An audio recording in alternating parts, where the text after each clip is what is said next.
Assalamualaikum warahmatullahi wabarakatuh. Selamat pagi anak-anakku tercinta. Pagi ini, Bu Guru akan mengajak kalian belajar materi IPA tentang mengenal bagian tubuh tumbuhan yang kalian pelajari di tema 3 subtema 1 semester dasar kelas 4 SD maupun MI. Mengenal bagian tubuh tumbuhan. Coba kalian perhatikan tumbuhan yang ada di sekitar kita. Setiap tumbuhan memiliki bagian-bagian dan fungsi tertentu.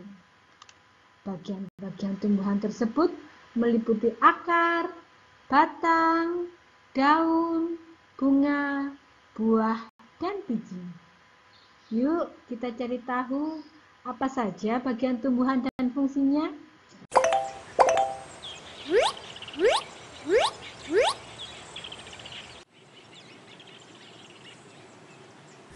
Assalamualaikum teman-teman.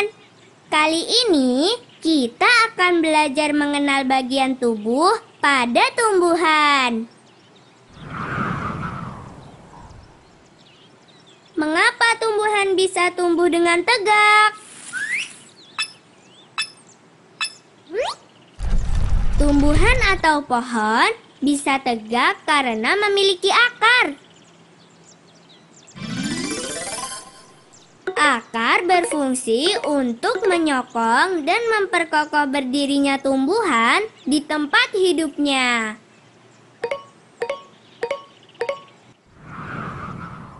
Teman-teman, mengapa pohon tidak mudah tumbang ya ketika tertiup angin?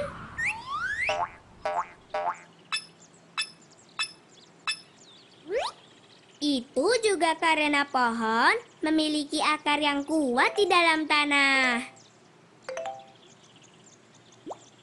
Akar juga berguna menyerap air dan mineral dari tanah. Air dan mineral yang telah diserap akar kemudian diangkut ke bagian batang.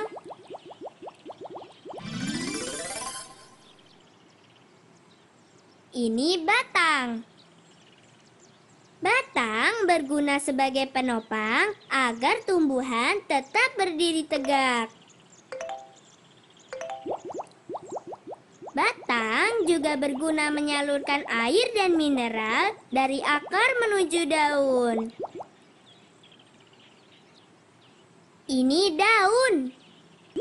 Daun menerima air dari batang.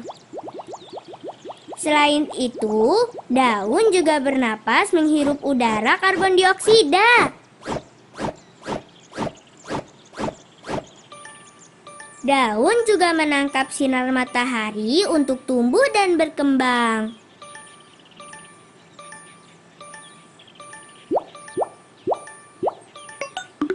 Air dan karbon dioksida pada daun diolah menjadi makanan tumbuhan dengan bantuan sinar matahari. Sebagai hasilnya, daun mengeluarkan oksigen yang dibutuhkan manusia untuk bernapas.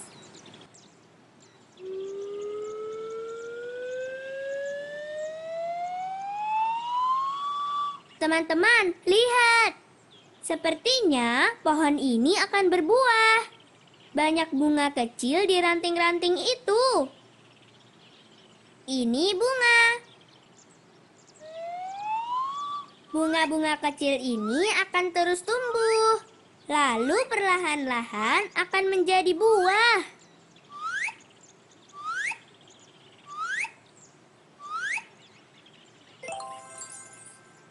Wah, pohonnya sudah berbuah. Alhamdulillah. Ini buah.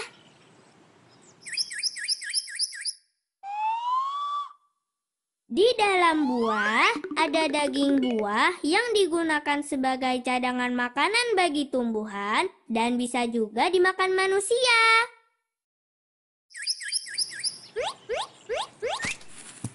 Subhanallah, buah mangganya jatuh, teman-teman.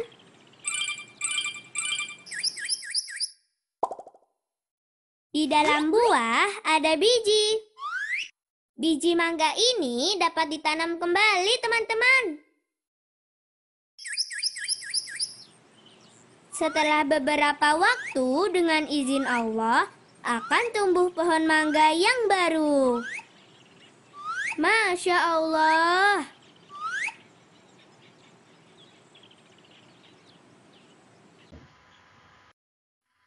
Dari penjelasan yang telah kita simak tadi, maka kita pelajari fungsi bagian tubuh tumbuhan.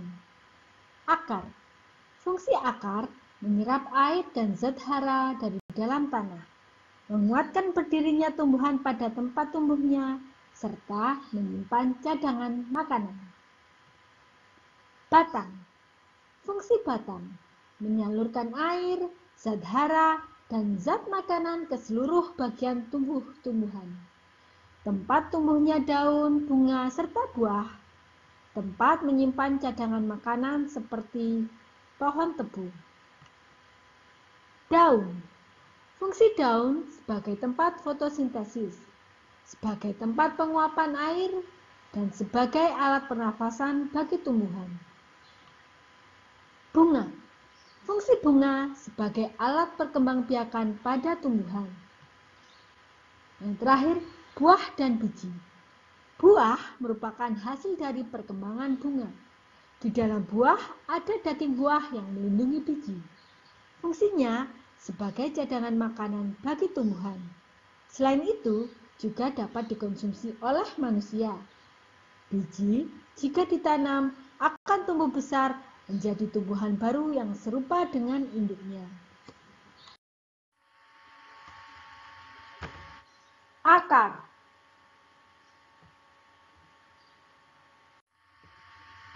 Jenis-jenis akar.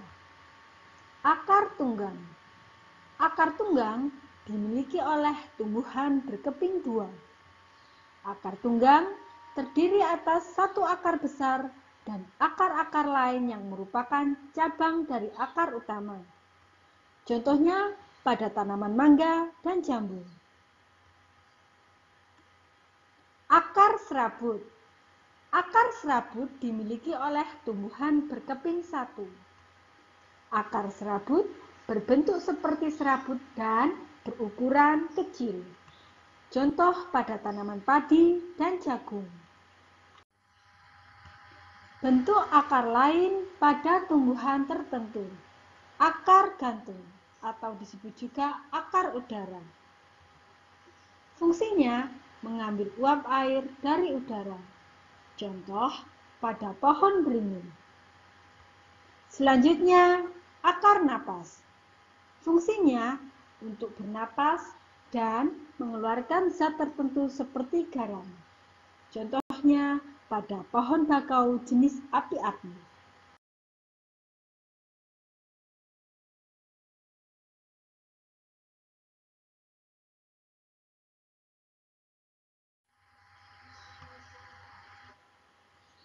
Batang.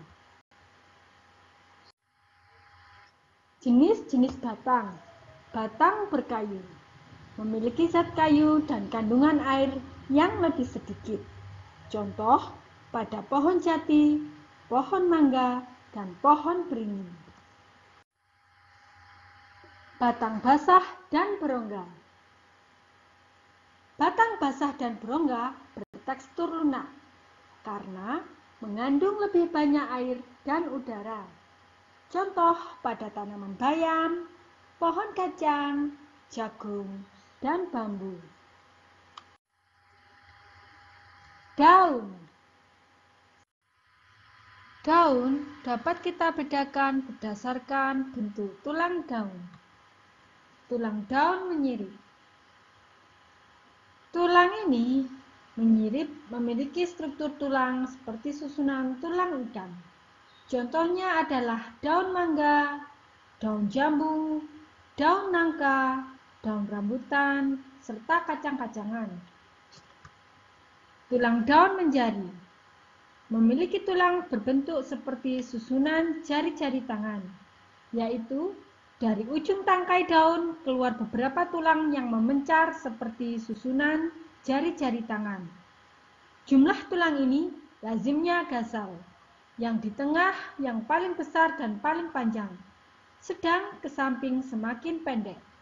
Contohnya adalah daun pepaya, daun singkong, daun jarak, daun mentimun, daun labu.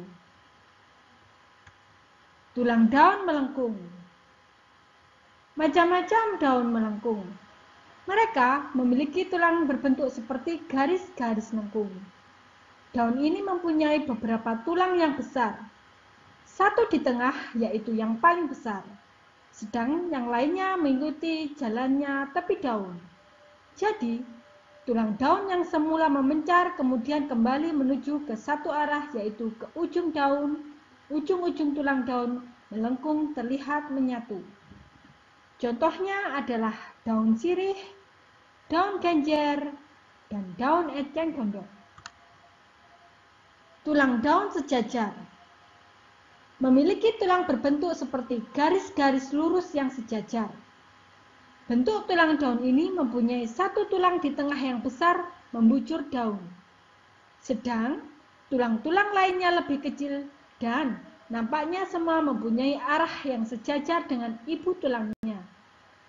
Contohnya pada daun tebu, jagung, padi, dan semua jenis rumput. Bunga. Nah, anak-anak, mari kita mengenali bagian-bagian pada bunga. Alat kelamin pada bunga. Putik. Putik merupakan alat reproduksi betina pada bunga. Putik terdiri atas kepala putik yang terletak di pucuk atau ujung putik. Di sana terdapat sel-sel telur untuk bereproduksi. Tangkai putik merupakan saluran penghubung antara kepala putik dengan bakal buah. Selain itu, tangkai putik berfungsi untuk menyangga kepala putik agar tegap pada posisinya. Bakal buah sebagai tempat terjadinya pembuahan, yaitu proses peleburan antara sel telur betina dan sel jantan yang kemudian menghasilkan bakal buah. Bakal biji terletak di dalam bakal buah. Selanjutnya, terdapat benang sari. Benang sari merupakan alat reproduksi jantan pada bunga. Benang sari terdiri atas kepala sari. Kepala sari berfungsi untuk menyimpan serbuk sari. Serbuk sari merupakan sel jantan untuk bereproduksi. Tangkai sari memposisikan kepala sari untuk tetap di atas pucuk. Nah, selanjutnya kita mengenal hiasan bunga. Hiasan bunga ada dua macam, yakni mahkota bunga diciptakan berwarna-warni agar menarik perhatian serangga untuk hinggap supaya membantu proses penyerbukan. Dan selanjutnya kelopak bunga. Kelopak bunga berfungsi melindungi bunga saat masih kuncup atau sebelum mekar. Selanjutnya kita mengenal dasar bunga. Dasar bunga sendiri merupakan tempat melekatnya mahkota dan bagian bunga lainnya. Tangkai bunga berfungsi sebagai penyokong atau penghubung antara bunga dengan ranting.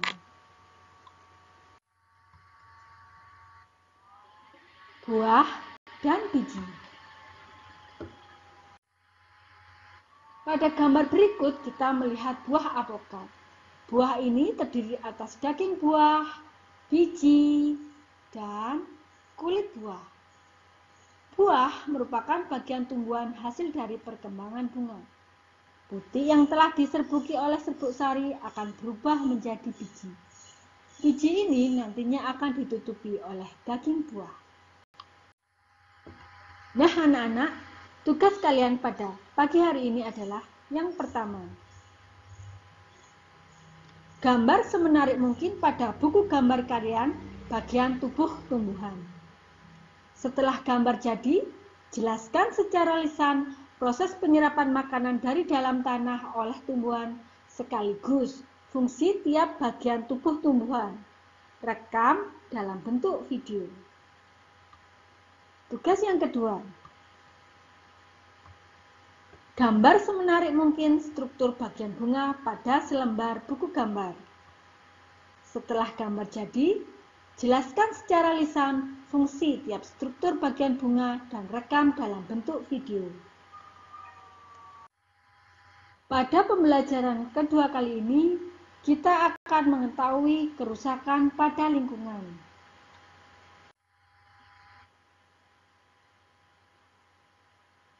Kerusakan lingkungan. Manusia berinteraksi dengan sesamanya maupun dengan lingkungan. Interaksi antara manusia dengan lingkungan yang tidak seimbang akan menimbulkan berbagai masalah. Tidak jarang, manusia merusak lingkungan untuk kepentingan dirinya tanpa memperhatikan kelangsungan hidup hewan dan tumbuhan. Beberapa contoh kegiatan manusia yang menyebabkan kerusakan lingkungan. Salah satunya membakar hutan. Kebakaran hutan mengakibatkan hilangnya habitat dan sumber makanan bagi satwa. Untuk itu, marilah anak-anak kita jaga kelestarian hutan untuk masa depan bumi ini. Yang kedua, menggunakan bom dan pukat harimau untuk menangkap ikan di laut. Menangkap ikan menggunakan bom dan pukat harimau mengakibatkan rusaknya terumbu karang dan kematian hewan laut lainnya. Baik anak-anak, marilah kita jaga biota laut dengan tidak merusaknya menggunakan bom ataupun pukat harimau, serta tidak membuang sampah di laut secara sembarangan. Pesan moral ibu guru untuk kalian adalah cintai dan rawatlah alam sekitar. Karena apa yang kau lakukan hari ini, itulah yang akan engkau tuai nanti. Kepedulian kalian adalah masa depan dunia.